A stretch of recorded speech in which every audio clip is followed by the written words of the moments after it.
That is just a mess. A dirty liar condemning somebody telling the truth.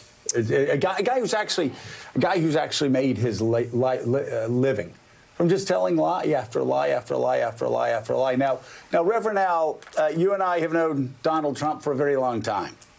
And I had to laugh last week when people said, oh, this is just Donald Trump saying this and he'll change tomorrow and what. Now, you know, Donald Trump obviously understands what he needs to do to get back to the White House.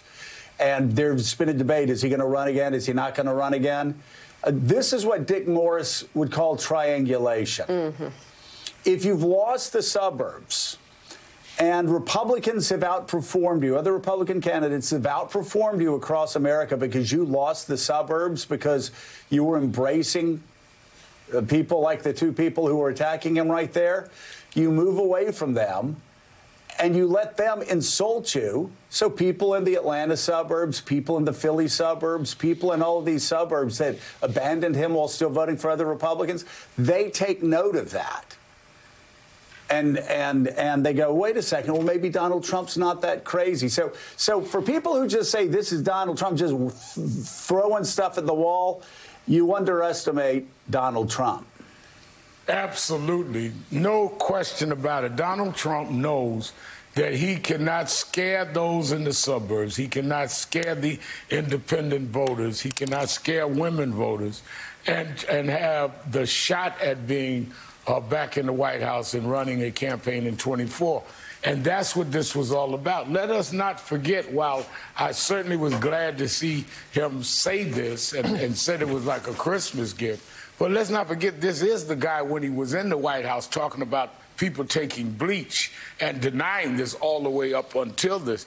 He enjoyed the support of the people on the fringe, but what they will come to understand, and I think this guy Jones and the young lady interviewing him will begin to understand, it's just like he kicked a lot of people in New York that he would deal with to the curb when he wanted to go arch conservative. He will kick the fringe to the curb for Donald Trump. There is nothing that is sacred to Donald Trump but Donald Trump.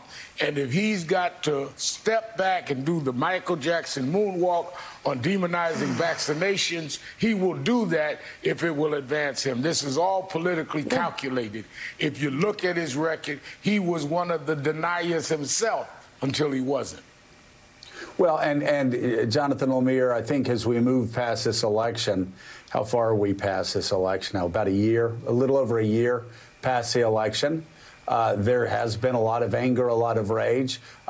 It seems that he's looking back and maybe he's saying, wait a second, I embraced these fringe people on the virus, on these conspiracy theories, and I lost. I lost the suburbs.